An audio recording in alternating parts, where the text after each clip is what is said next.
আমরা ঢাকার বড় বড় মাদ্রাসাগুলোতে সফর করেছি, ছাত্রদেরকে উদ্বুদ্ধ করেছি, ওস্তাদদের সাথে কথা বলেছি।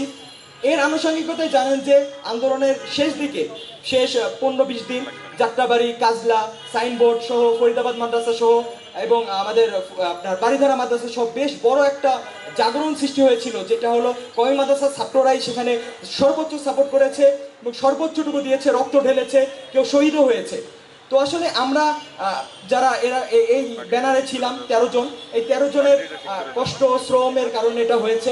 আমরা সর্বোচ্চটুকু চেষ্টা করেছিলাম। তো এর কিছুদিন পরেই আব্বুর আসলে রিলিজ অর্ডার হয়। তো আমার আব্বুকে নিয়ে, আমার হোমটাউন খুলনাতে, তো আব্বুকে নিয়ে আমার খুলনায় পৌঁছে দিতে হয় আর কি। তো যখন খুলনায় পৌঁছেছি, তো আমার ধারণা ছিল হয়তো ঢাকা রাজধানী, ঢাকা উত্তাল হলেও আমার শান্তশিষ্ট খুলনা হয়তো বা খুব শান্তই থাকবে। কিন্তু দুঃখের বিষয় হলো, আমার শান্তশিষ্ট খুলনার যে আমি রূপ দেখেছি, এই রূপের দেখার পর আমার আসলে মনটা নেই যে আমি আমার নিজের জায়গা ছেড়ে, নিজের অবস্থান ছেড়ে ঢাকায় আবার ফিরে আসি। তো আমি আমার সমন্বয়কদের সাথে কথা বললাম যে কওমি বৈষম্য বিরোধী ছাত্র আন্দোলনকে আমি খুলনাতেও প্রতিষ্ঠা করতে চাই এবং খুলনাতেও কওমি ছাত্রদের অবদানটা আমি স্বীকৃতি হিসাবে ইতিহাসের পাতায় তুলে ধরতে চাই। সেই আনুষঙ্গিকতায় আমি খুলনায় রয়ে গেলাম। খুলনায় আমার যারা ছাত্র ছিল, আমি সেখানে পড়াশোনা করেছি, আমার ফ্রেন্ড সার্কেল, কওমি মাদ্রাসার বন্ধু বান্ধব সবাইকে নিয়ে একটি শক্ত অবস্থান এবং শক্ত টিম গঠন করে আমি পুরোটা সময় মাঠে সোচ্চার ছিলাম এবং আসলে নৃশংসতাগুলো খুব কাছ থেকে দেখেছি। এখন খুলনা এবং ঢাকা কেন্দ্রিক আমার যে দুই ভাগ হয়ে যাওয়া, এই আনুষঙ্গিকতায় আসলে আমার স্মৃতিগুলোও দুই ভাগ হয়ে গিয়েছে। ঢাকা কেন্দ্রিক যে বিভৎস স্মৃতিগুলা, সেই স্মৃতিগুলা যদি আমি ব্যাখ্যা করতে চাই, আমার যারা কওমি সমন্বয় ছিলেন ঢাকাতে 12 জন, তাদের ভাষায় যদি বলি, যেদিন আপনার বিজয়ের দিন, বিজয় হবে হবে বলে আমরা আশাবাদী করছি এবং খুলনাতে আমি তখন সোচ্চার ছিলাম শিববাড়িতে, ওই সময় আমার কাছে একটা ফোন আসে আমার সমন্বয়ক থেকে। আমার সমন্বয়ক ফোন দিয়ে কান্না করতে করতে বলতেছে যে ভাই, আমি আর দায় এড়াতে পারছি না। কি হয়েছে? তো সে যা বললো, সেই কথা শোনার পরে আসলে আমি ওইখানে দাঁড়াই থাকতে পারি নাই।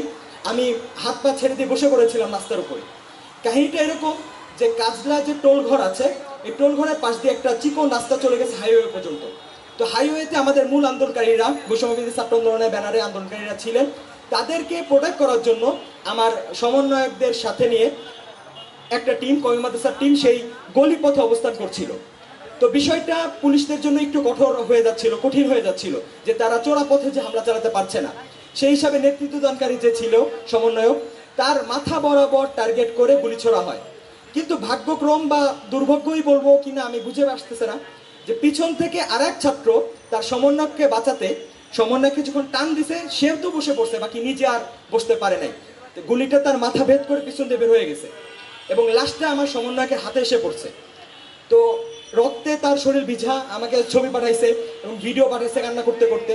তো দায়বদ্ধ থেকে, যেহেতু তার জন্য আসলে মারা গেছে, তাকে বাঁচাতে যে মারা গেছে, তো সেই দায়বদ্ধতা থেকে অ্যাম্বুলেন্সে করে তার লাশটা বাসায় পৌঁছে দিয়ে আসতে গেছে। তো আমাকে বলতেছে, ভাই আমি আসলে এই লাশটা কিভাবে পৌঁছে দিয়ে আসবো, মানে তার বাপ মাকে আমি আসলে কি জবাব দিব? আমি তো সমন্বয়ক ছিলাম, আমি তাকে নিয়ে আসছি, এখন আমার কারণে সে মারা গেছে, আমি আসলে কি জবাব দিব? এই জবাবটা আমাকে একটু বলে দেন। আসলে আমি ওই সময় কি বলবো, আমার আসলে বলার কিছু ছিল না। আমি ওই সময় ফোনটা কথা না বলে কথার মাঝখানে কেটে দিতে বাধ্য হয়েছি। এত গেল ঢাকার একটা বিভৎস কথা। যদি খুলনার কথা বলি, হয়তো অনেক স্মৃতি বলতে পারবো না, সময় খুবই সংক্ষেপ।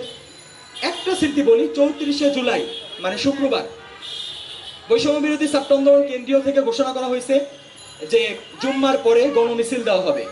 সেই আনুষঙ্গিকতায় আমাদের খুলনা থেকেও, শিববাড়ি থেকে আমরা খুবির দিকে মিছিল নিয়ে যাব বলে ঘোষণা করা হইল। আমরা জুম্মার পরবর্তী সময়ে জুম্মা নামাজ পড়ে এসে প্রায় 1000 খানেক ছাত্র নিয়ে আমরা খুবির দিকে পৌঁছালাম। পথে অনেকটা পথ হেঁটেছি, কোনো সমস্যা না হলেও খুবির গেটে যখন পৌঁছেছি, মানে খুলনা বিশ্ববিদ্যালয়ের গেটে, তখন বিজিবি এবং পুলিশের অতর্কিত হামলার শিকার হলাম।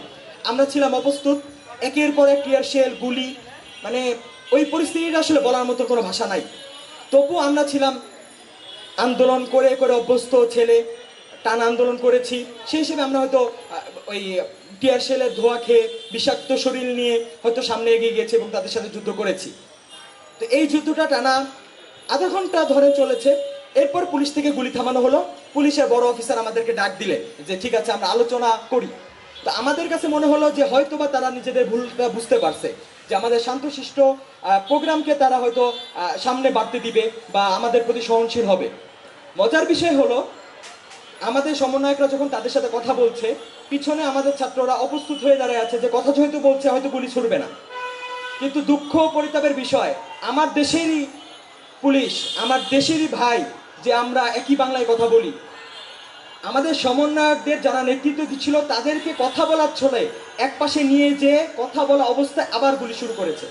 আমাদের ছেলেগুলো, আমি তো চাক্ষুষ দেখেছি যে ছেলেগুলো আসলে কি করবে ওই সময়, অপ্রস্তুত, কত যে গুলি খেয়ে পড়ে গেছে, মানে এর ইয়ত্তা আসলে করা সম্ভব না। আমরা যারা আহত হয়েছে তাদেরকে পিছনে নিয়ে গেছি, আবার সামনে আসছি, এক কথায় আমরা বিশ্বাসঘাতকতার শিকার হয়েছি। তখন প্রতিশোধের একটা স্পৃহা কাজ করেছে, মৃত্যু ভয় এড়িয়ে আমরা আরও জোরদারভাবে আন্দোলনে ঝাঁপিয়ে পড়লাম। তো আছরের পর পর বিজিবি এবং পুলিশ তারা আত্মসমর্পণ করলো এখানে।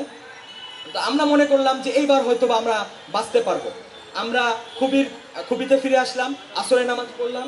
এই যে হয়তো ছবিটা দেখতে পাচ্ছেন, এটা খুবই বিশ্ববিদ্যালয়ের সামনেই, খুলনা বিশ্ববিদ্যালয়ের সামনেই ওই দিনেরই ঘটনা। আমরা আসরের নামাজ রাজপথে পড়েছি, ধাপে ধাপে অনেকগুলা জামাত হয়েছে। পড়ার পরে যেহেতু পুলিশ আত্মসমর্পণ করেছে, আমাদের ধারণা ছিল হয়তো বা তারা আর আমাদের প্রতি আক্রমণ করবে না, কিন্তু তারা আসলে এটাও একটা প্রতারণা চাল হিসেবে ব্যবহার করেছে। আমরা যখন আমাদের শান্তশিষ্ট হয়ে গেছে পরিবেশ, আমরা ভেবেছি যে হয়তো বা আন্দোলন গুলি চলবে না, তাহলে আমরা আমাদের মিছিলটা নিয়ে যেখান থেকে শুরু করেছিলাম সেখানে ফিরে যে আমাদের আন্দোলনটা শেষ করে দিব আজকের মতো।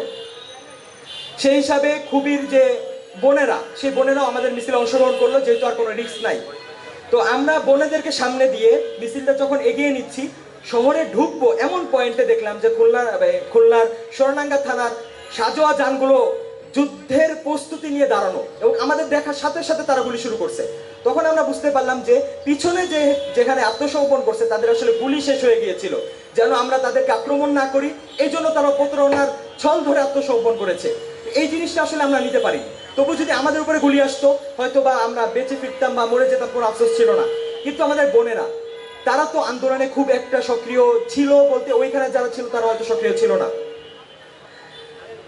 তারা আক্রমণে প্রথম ধাপে পিছিয়ে আসতে যে কেউ ড্রেনে পড়ে গেছে, কেউ গুলি খেয়েছে, কেউ গিয়ারশিলে বিষাক্ত ধোঁয়ায় বাঁচাও বাঁচাও বলে চিৎকার করছে।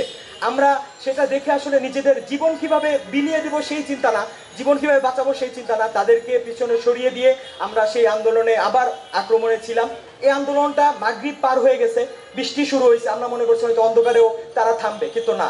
এই যুদ্ধ রাত 9টা পর্যন্ত চলেছে, টানা 8টা ঘন্টা আমরা তাদের বিরুদ্ধে দাঁড়িয়েছিলাম। হয়তো আমাদের আহত হতে হতে হতে হতে 1000 থেকে আমরা শেষ 50 জন 60 জনে ছিলাম, কিন্তু আমরা পিছু হটিনি, আমরা সর্বোচ্চটুকু দিয়েছি।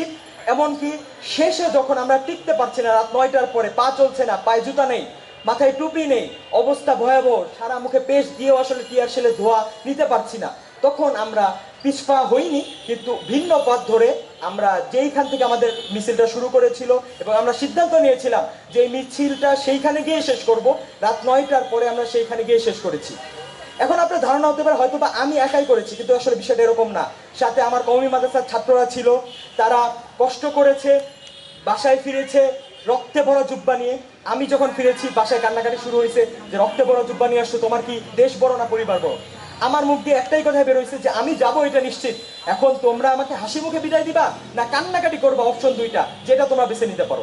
আমার বিশ্বাস আমার কওমি মাদ্রাসার ছাত্ররা, আমার আলিয়া মাদ্রাসার ছাত্ররা সবাই একই পরিস্থিতির শিকার হয়েছেন, কিন্তু পরিবারের কথা চিন্তা না করে আমরা আন্দোলনে ছিলাম, রক্ত দিয়েছি, এই দেশ স্বাধীন করেছি। পরিশেষে সময় খুবই সংক্ষেপ, আসলে স্মৃতিচারণ করতে গেলে যেমন বলেছি রাত পার হয়ে যাবে, কিন্তু শেষ হবে না, তবু শেষ করতে হচ্ছে। তবে শেষ বেলায় কিছু কথা বলে যাই, সেটা হলো আমরা যারা মাদ্রাসা থেকে সোচ্চার ছিলাম, এখন আমাদেরই সে শুনতে হচ্ছে যে কওমি মাদ্রাসার ছাত্ররা বা হুজুরদের হয়তো এই দেশ গঠনে, এই আন্দোলনে কোনো অবদান নেই।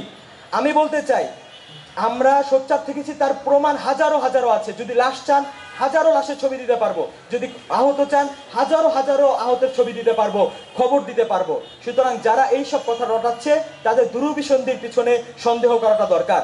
সাথে সাথে আমি আমার চোখে দেখা এবং অদেখা যেসব শহীদ এবং আহত ভাইরা আছে, বোনেরা আছে, তাদের রক্তের বিচার দাবি করছি। যদি এই বিচার না হয় আপনারা বুঝে নেবেন যে 24-এর রক্তের সাথে বেইমানি করা হয়েছে। শেষে আরেকটা কথা বলে আমি শেষ করছি, যদি এই দেশে, এই স্বাধীন দেশে, এই রক্ত দেওয়া দেশে যদি কোনো নব্য ফেসিবাদ আবার মাথাচাড়া দিয়ে উঠতে চায়, তাদেরকে হুঁশিয়ার দিয়ে বলছি, আমরা সেই রক্তে ভেজা জুব্বাটা আসলে ধুইনি, সেই অবস্থায় রেখে দিয়েছি। যে লাঠিগুলা নিয়ে মাঠে ময়দানে ছিলাম, সেই লাঠিগুলো তুলে রেখেছি। যদি তারা আবারও আসে, দেশের স্বার্থে, ইসলামের স্বার্থে, কওমি মাদ্রাসার ছাত্ররা, আলিয়া মাদ্রাসার ছাত্ররা আবার মাঠে আসবে, দরকারে আবার শহীদ হব, রক্ত দিব ইনশাল্লাহ, তবু এই দেশ ছাড়বো না, তাদেরকে সুযোগ দিব না ইনশাআল্লাহ। আসসালামু আলাইকুম রহমতুল্লাহ।